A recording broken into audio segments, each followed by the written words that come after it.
Okay, everyone. Good afternoon again. We've got a busy day today. Annette who you've met earlier during the week from Flexyforce, will today provide us with a webinar, which will really hopefully inspire you a lot with the Flexyforce and the concept and what they are doing at Flexyforce. Again, as we had our webinar previously, we'll have the cameras off for the duration of the event, and then we'll have a Q&A at the end of the event where you can ask your questions. Just put your camera on when you ask your question, and we'll also monitor the chat. So without further ado, Annette, over to you. Awesome. Welcome, everyone. Thank you for spending this time this afternoon listening to my story. I really hope that today I can inspire everyone not only to execute on your ideas beyond this hackathon, but really to also just build amazing and useful products that hopefully will make positive changes in people's lives. So I know currently the task at hand is to really solve problems post-COVID-19 and this new life that we find ourselves in. And yeah, I'm very excited to hopefully what I want to do today is tell you a little bit more about Flexyforce and what kind of problems she's solving, and through that and showcasing her amazing features, I'm really hoping that we get to that point where you guys can take from that features, learn from it, and implement similar problem-solving techniques in your business. Okay, so we're going to have the Q&A at the end, and I'm going to jump straight into it today. So let's switch over to the presentation. Okay, so Flexyforce was really born out of this idea that we wanted to build a different future of work. And from that perspective, one of the big things that I always personally struggled with was the rigid nature of the working day, you know, the typical 9 to 5. I personally enjoyed flexibility, and even when I was still a little girl, I remember my mom used to tell me I have to go eat breakfast at like 9 a.m. or, you know, I have to have dinner at a certain time. And even to this day, I really struggle with that. I personally enjoy flexibility, and I think what the world has offered, if we look at opportunities to travel and now very much post-COVID-19 working from home, there's definitely a lot more flexibility that's been brought into the working world. And this has really inspired myself and the rest of our team, and I think we all share this culture that we really buy into the work life being more flexible. But how do we do that? You know, like, it's one thing solving a problem that's basically re-engineering the way that society and economies work all over the world. You know, that's quite a big problem to solve. But one of the early things that we had to learn at Flexyforce is that you can have a big dream and you can have a big mission, but the key really lies into identifying a part of that path towards that end goal that you can solve, and what some of the pain points are in reaching that overarching mission and how we're going to get there. So yeah, so basically we built Flexyforce, and today she's really the hero in the story. So I'm not going to hammer on more about myself and my entrepreneurial journey, but I really want to put the focus on her. And I think what makes this webinar a little different and hopefully a lot more practical is that we're going to really dig into Flexyforce, and I want to look to like cover a little bit of the big picture, like why did we decide to build Flexyforce, as well as where does she live? You know, what is this environment or the world that she operates in? We also want to look just a little bit at how she works, and hopefully I get to show you guys some live features today. And then what did we learn from her? So what did we as a team, the creators, what did we learn from building her? And then lastly, how can you hire Flexyforce in your team? You know, she was built to be friends with everyone. She was built to help entrepreneurs. She was built to help business owners, team members. So hopefully, not only can you learn from the journey of building Flexyforce, but actually also end up using her in your business and let her help you be more flexible and embracing the future of work. Okay, so just some 5 points to set the context. And I'm sure that you've heard this over and over, so I'm not going to spend too much time on it. But COVID essentially pushed the whole world into remote working and working from home.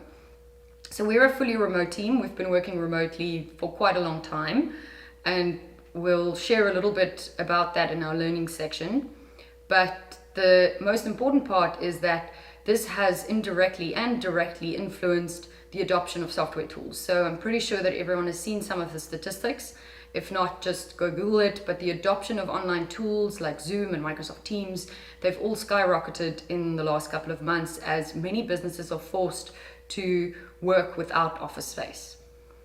Secondly, the lines have been blurred between lifestyle and work. Before, we used to put on our suits and we used to go to the office and we had this office persona. I'm also sure a lot of you that are listening here have perhaps experienced a Zoom call with 2-year-olds running in the background and someone wearing a hoodie or potentially even working on their bed. So the lines are definitely blurring a lot more now between this formality that the workplace held in the past. Then companies are forced to cut costs and adopt digital tools.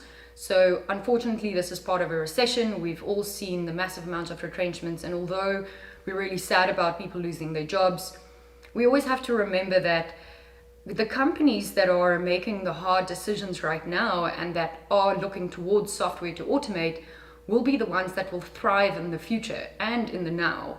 And they will ultimately then be able to grow and afford to create more jobs. So we're going to look at that a little bit more, but we mustn't be scared of software. And that's something that we've had to learn through our users and the companies that are adopting and working with Flexyforce every day. Then lots of focus on automation. And lastly, it's a recession. We know that right now no one has spare cash, and any business leader would say to you that a top priority is to cut costs and to make a lot better decisions around products and services that they're bringing in or spending. We all have become a lot more price sensitive overnight. And I think what's really good about that is that it's pushed focus towards necessity, which I'm thinking from the hackathon perspective, if you can solve a problem during an economic downturn, then you know you're onto something. You're onto a sustainable business. If you can launch a business during an economic downturn and make that business succeed, you know you have a valuable, necessary product. So although it may seem like a hard time because it is a recession, it's actually the best time to start a business. And that's something that I keep having to remind myself and my team as well. So, Flexyforce, there she is.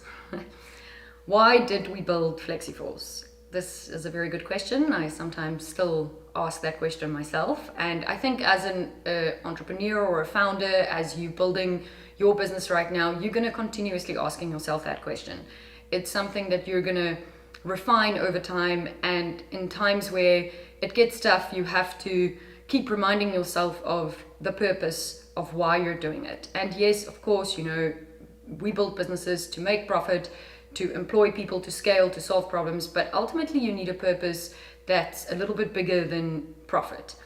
And that's what we're going to start with Flexyforce here. So essentially, she was born to help teams and businesses go from busyness to business. One of the things we've realized in the working world is just that there was so much time being wasted on people being busy. They're so busy working, they're not actually adding any value. And one of the key things that is causing that has been things like sitting in traffic or management meetings or meetings for meetings or just a whole bunch of admin, pushing paper. And these are all the things that Flexi was born to take away. This is what she was taking away so that we can focus as teams on creating, on solving problems, on strategizing, on connecting, on selling, on innovating, not necessarily sitting there working on admin. So the three pillars that drove Flexyforce was globalization 3, and I don't know, for those of you who've read The World is Flat, if you haven't yet, it's an old book, but I think it will still bring a lot of inspiration. Globalization 3 was all about individuals trading with individuals. It's kind of gone from countries trading with countries to companies trading with companies to ultimately individuals trading with individuals. Then the gig economy, this has introduced task-based work as well as online payments for task-based work that gets done. And then of course the new company, which is the remote company, and that's definitely been fast-tracked or incubated a lot faster, like kind of the pressure cooker has been on post-COVID for sure. Then something really important to mention in this new post-COVID work life is the 4 Is. And this is really operating independently. You know, a lot of us, especially those of us who are social and who are more extroverted, we kind of have to learn now to operate independently. Yes, we have the support of a team, but often we're just alone sitting in our desks. Secondly, it's a lot more instant. Because the rise of software and companies becoming and operating more like software businesses, it's a lot more instant. And as I mentioned before, it's a lot more informal. And of course, lastly, all of this is influenced by everything happening on the internet. So the 4 Is, massive influence. Then the flexi career. So this really formed the basis of building Flexyforce, because what we noticed was, from a career perspective, is that businesses and the employees inside those businesses are choosing to go the route of a non-linear career path. So in the olden days, it was very linear. You went to university, after university you got a job, you were a junior, you became a manager, you saved all your money for retirement, you got 65, you had a sore back, and you didn't manage to see the world. The new generation that kind of watched that as they grew up realized that no, that's not what they want. They want to travel the world when they're fit and physically at their best position to do so. They want experiences rather than, you know, the house with the white picket fence. And what came out of that is the new flexible career, which is essentially enabled by working anytime, anywhere. It's non-linear in that you can essentially start one career path this year and in 2 years find yourself in a completely different career. People also have become a lot more promiscuous in the workplace, and a lot of this is underpinned around the development of skills. Because anything in the workplace, and you'll learn this in your business and as you start hiring, it's become a lot more dependent on the work that you're doing in the workplace than necessarily what you've learned at university. And I'm not dissing university. I myself went to UCT and I loved it, and it was a really privileged experience. But what's really good about this era that we're in now is that we don't need a university degree, because majority of the work that we're doing every day is what we are learning online or from peers. So yeah, ultimately, this new non-linear flexible career has brought about a whole new way of working and a whole new rise of what we like to term agile suppliers. And agile suppliers is Flexyforce's best friends. She manages everything from freelancers to contractors to consultants to small to medium enterprises, 1 or 2 man shows, this whole new rise of flexible workers. And what was really interesting is, as we built her, you know what really helps when you build your business is to actually go and Google the definition of some of the words that you associate with yourself. So naturally we went and Googled flexibility. And what does flexibility mean? So it's actually the quality of bending easily without breaking. And it's powerful, because what does that say? Flexibility doesn't mean, you know, you can just go and do whatever you want.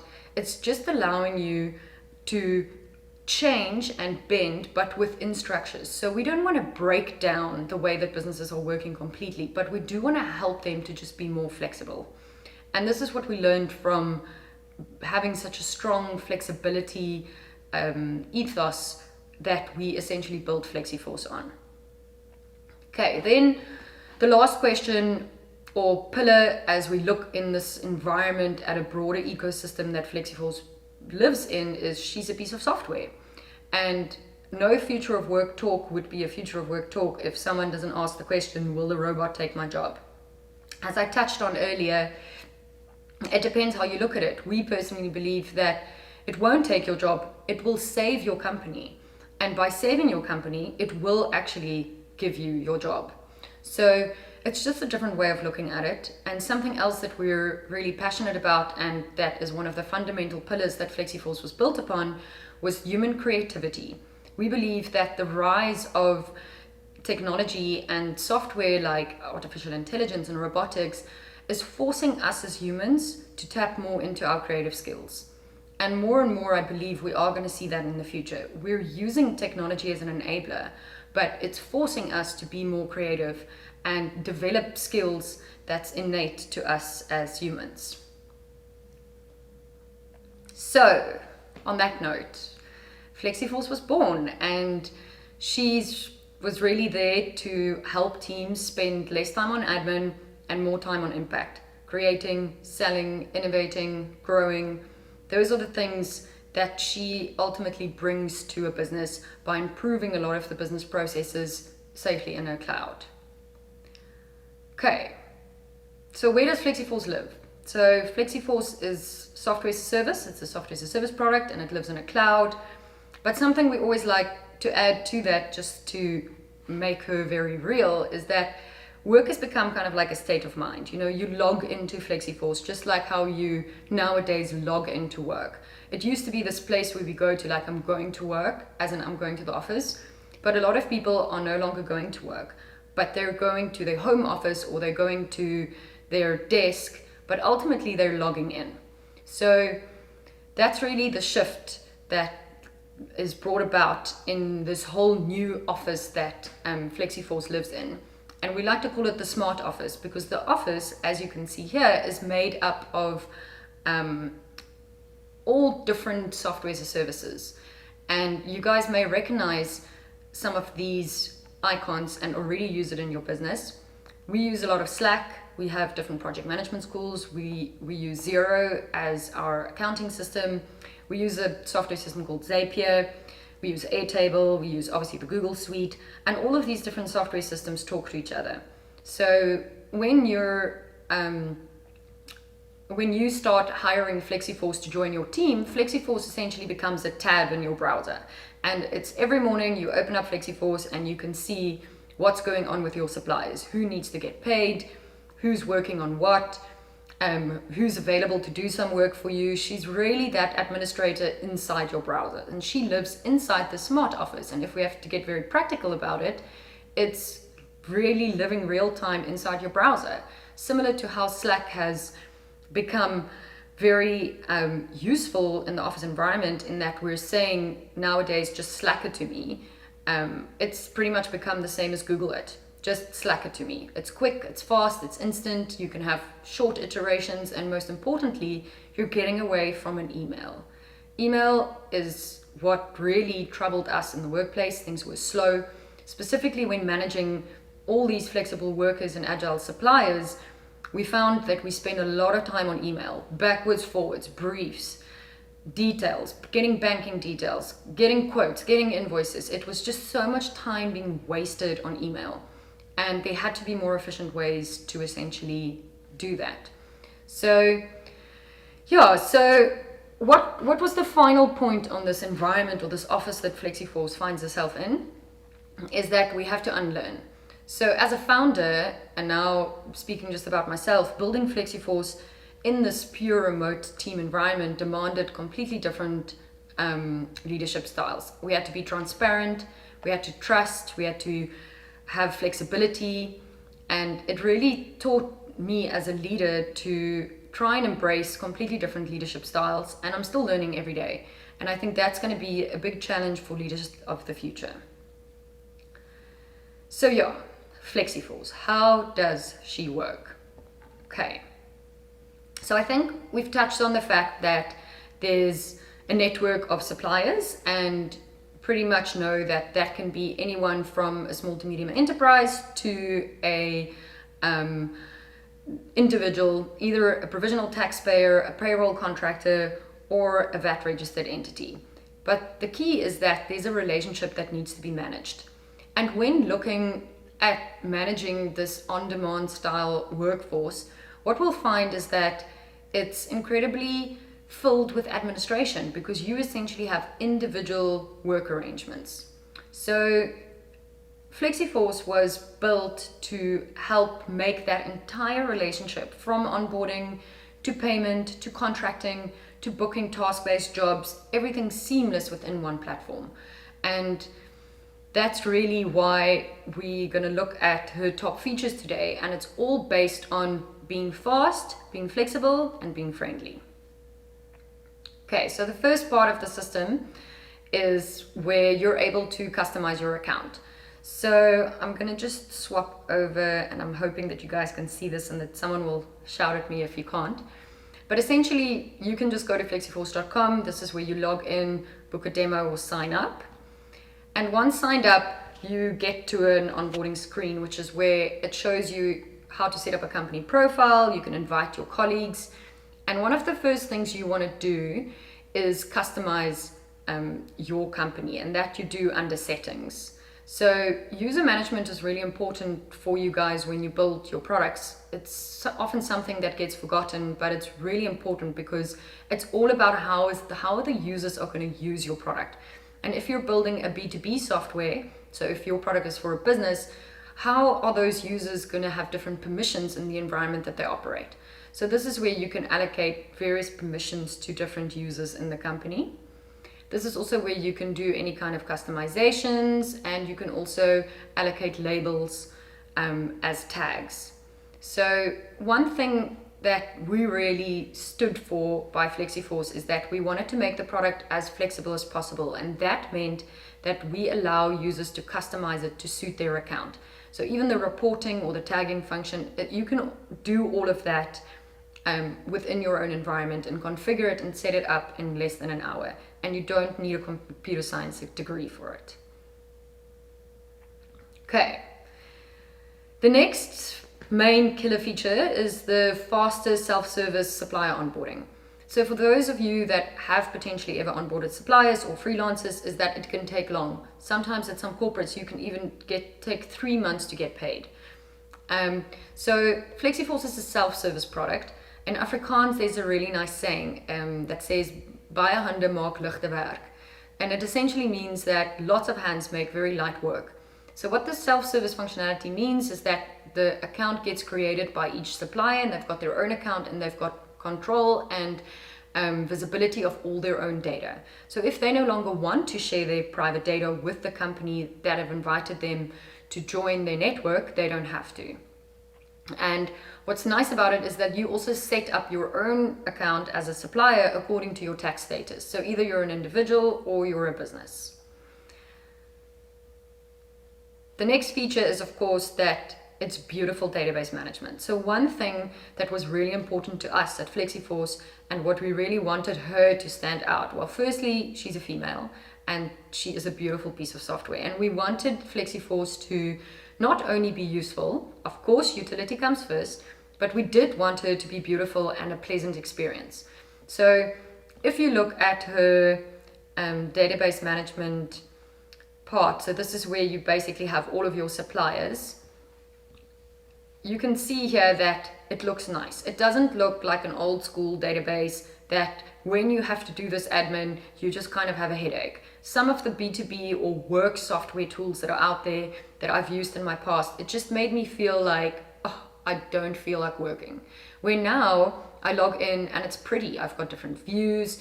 You know, all the modern tools recently have showed us that beautiful software really does make it nice, especially if you're going to spend this much time on the software.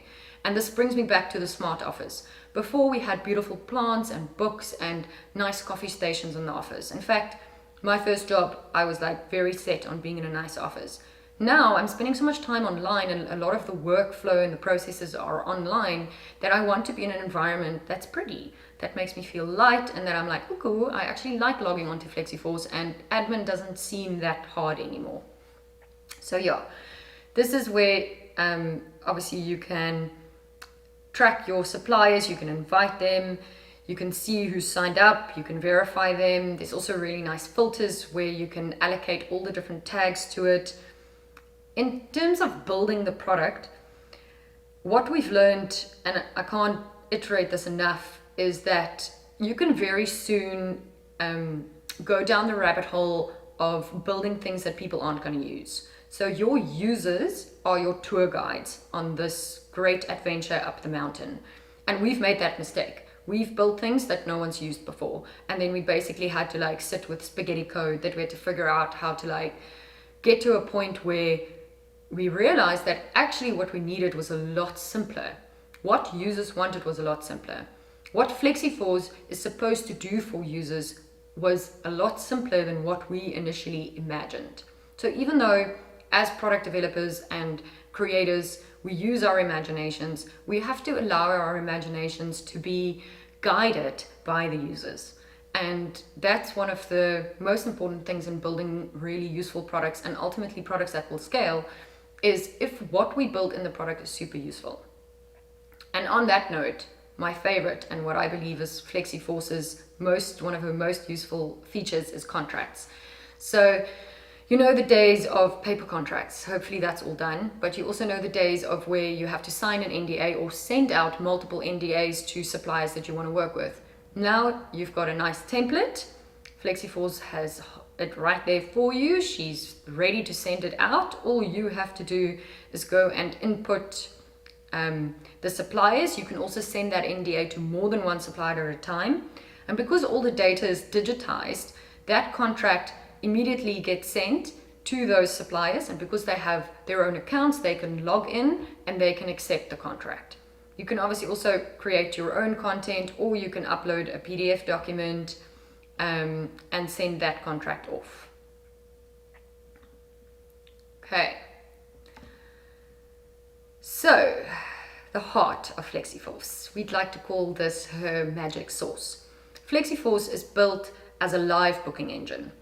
And from a technology perspective, again, there's nothing fancy. She's not some fancy artificial intelligence process with crazy matching algorithms that's going to in real time change the face of the world. We started there, but that's not where we ended up. Where we ended up was for Flexyforce to just solve a very basic problem, to allow people to book micro tasks, so that every piece of work that you brief in has an associated contract and transaction associated to it. And we learned about this from the gig economy.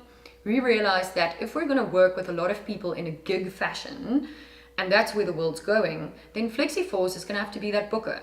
So Flexyforce is part of your team, and you use her to book micro tasks. And at first this may sound really simple, but it's actually quite phenomenal, because it changes the way we think about work. Because now we don't have to have everything figured out and have 5-year contracts with a certain supplier in place. We can do things at a micro level, test, learn, iterate. We can be a lot more agile in the way that we work, especially when you're working in a startup environment where things change really all the time. Even more so in that environment, do you want micro tasks? So instead of saying we're going to build this entire 100-page website, let's maybe just build the landing page and see what that does. Test it, get some feedback, and then we build off the back of that. And the same with all other areas of the business. You know, you're not going to go and hire like the world's like biggest auditing firm to get your financial statements done. You're going to start small, start with live accounting. And that's the same way that we're seeing companies are being built right now. Core teams and suppliers that they can give micro tasks or task-based bookings to. And what's really nice about this booking system and Flexyforce's ability to make these bookings is that it's super quick. So here I've just gotten a little preview, and it takes you through a process where you can pretty much select your supplier. You can click whether they're, what services you want to book. So we're going to book some office administration and client relations. It's going to be a remote job. Then you put in your start date. So this is going to be just a 1-week job. We're going to do all that just in this 1 week in July. And we're going to release the payout on the 31st of July.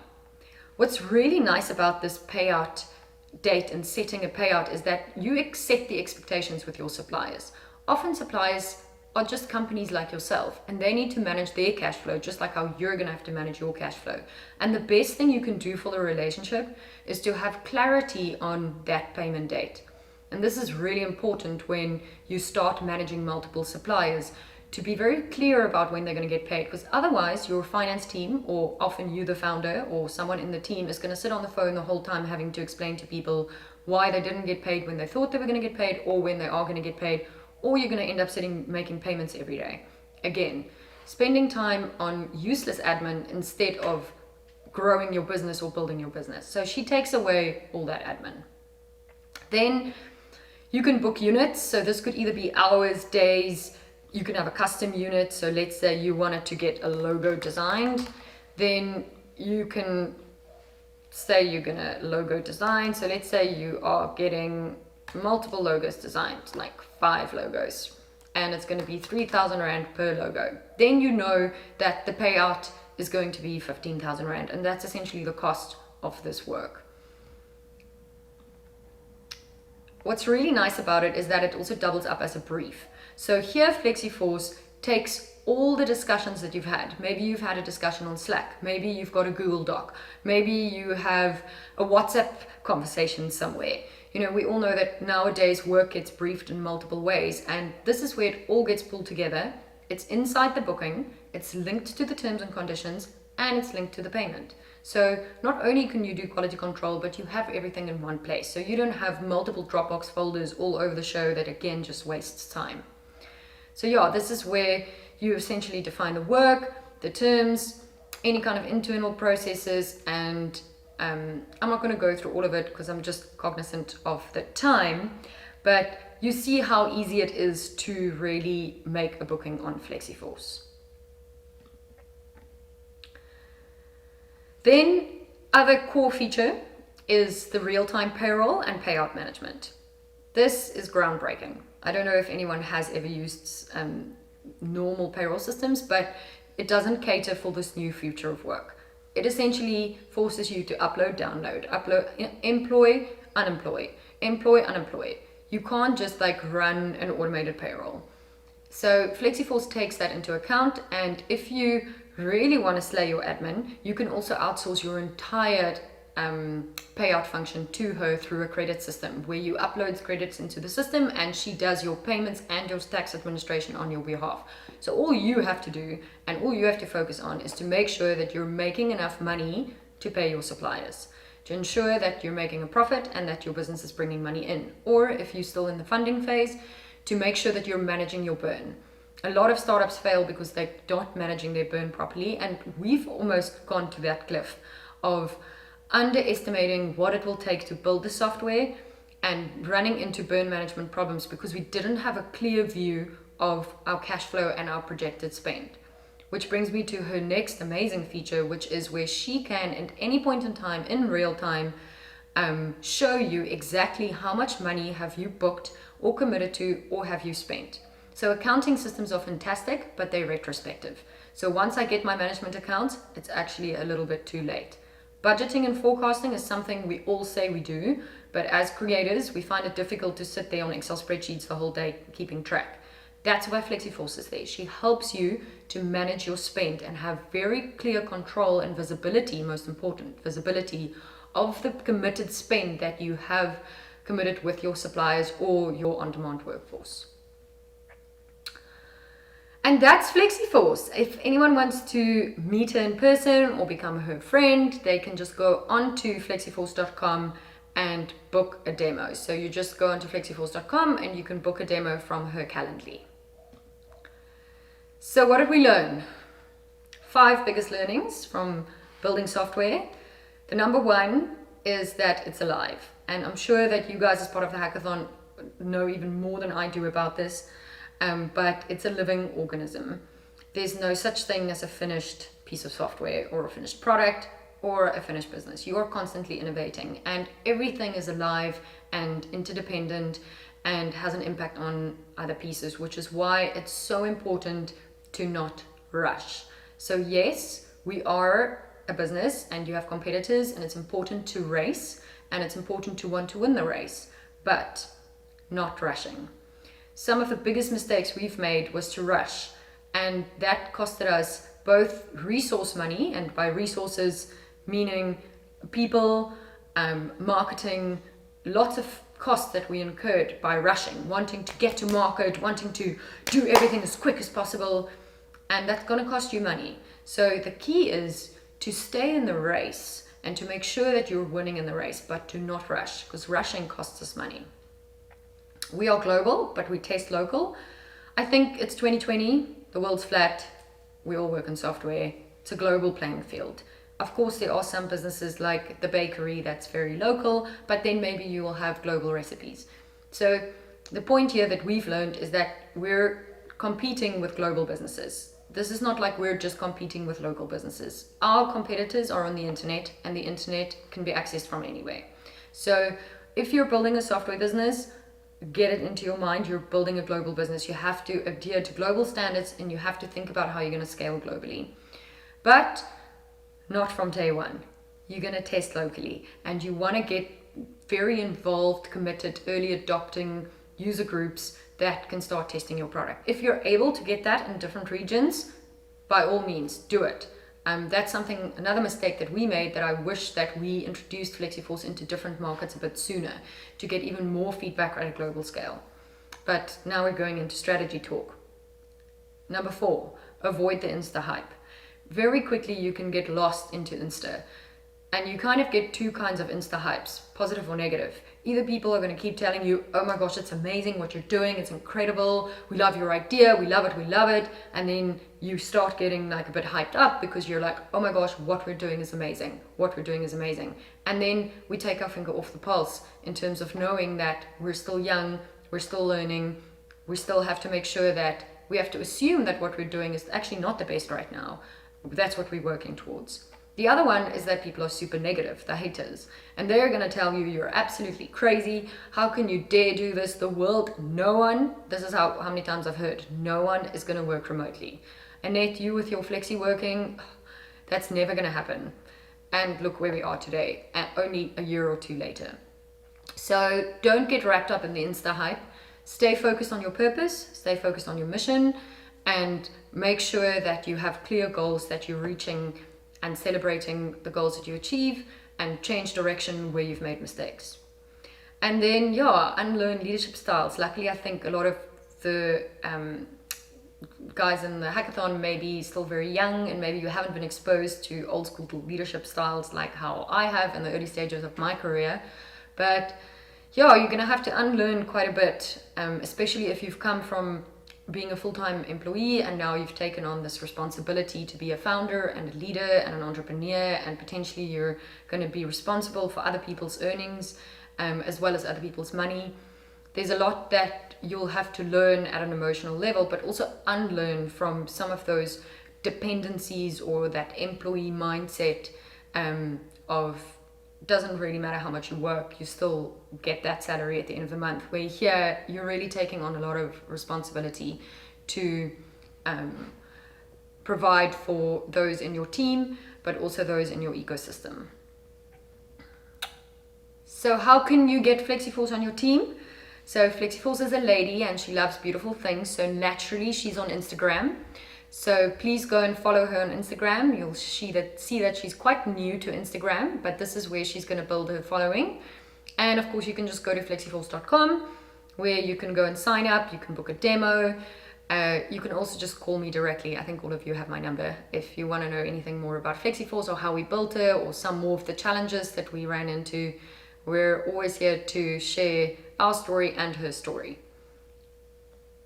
Cool. I really hope that was useful and that you guys got inspired and hopefully learned a couple of things. I think my closing statement is just going to be that ideas can come from anywhere. There's no such thing as an original idea. It's all about execution. So if you are confident that you can do it, do it. Thank you, everyone. Thank you so much, Annette, for that inspiring message.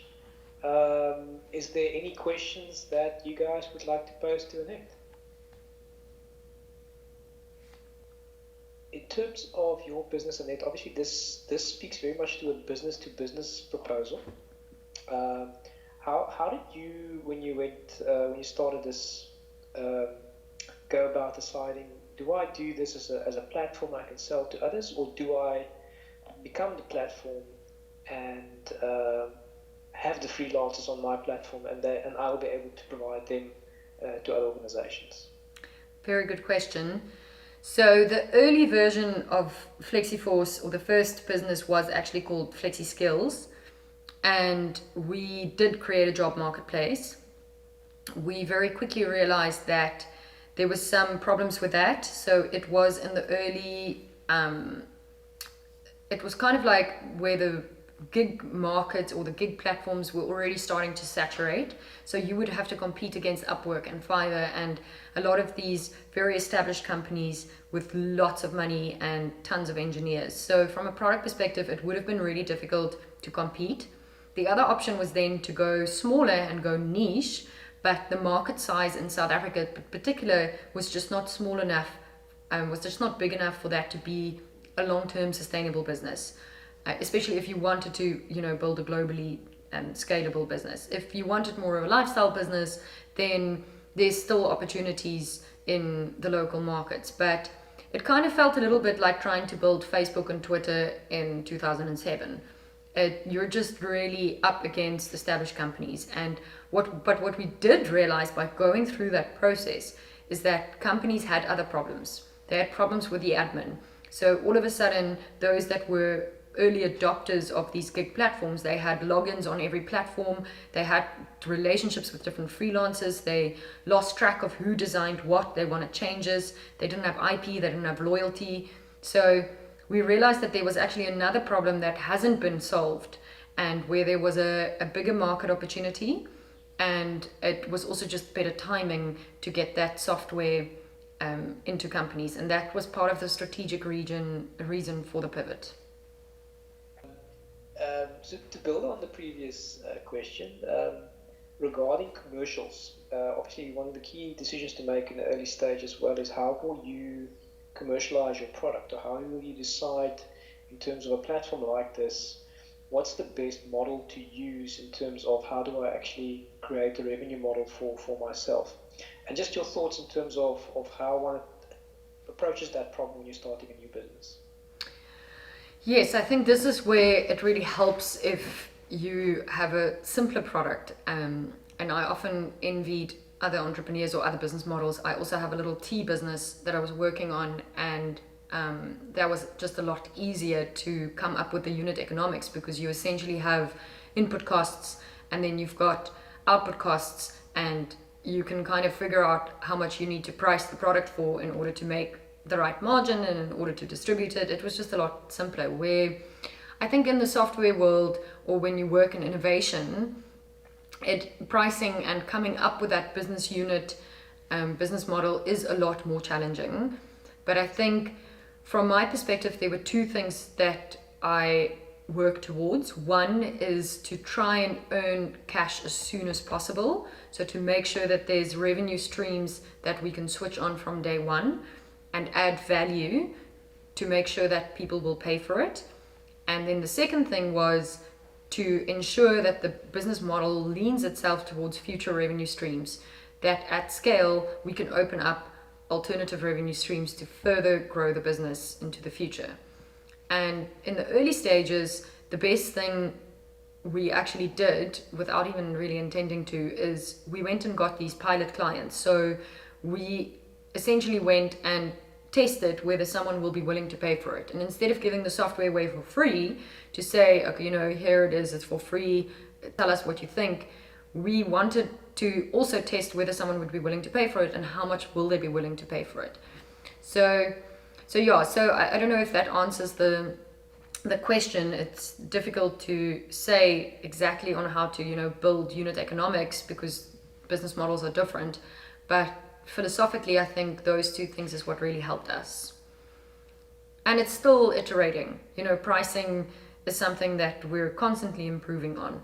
Even now we've then you start with marketing, and once you now start with the marketing, you start with campaigns and promotions, and you look at a freemium model, and then you look at different pricing. But ultimately there also, the lesson over time has been, what is it worth to the user?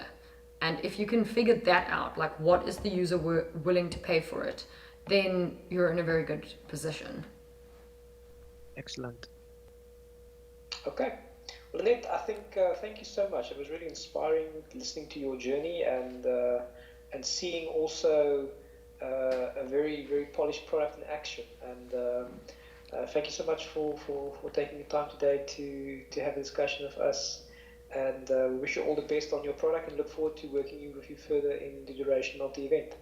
Awesome. Thanks so much, guys. And thanks for listening to me and Flexyforce.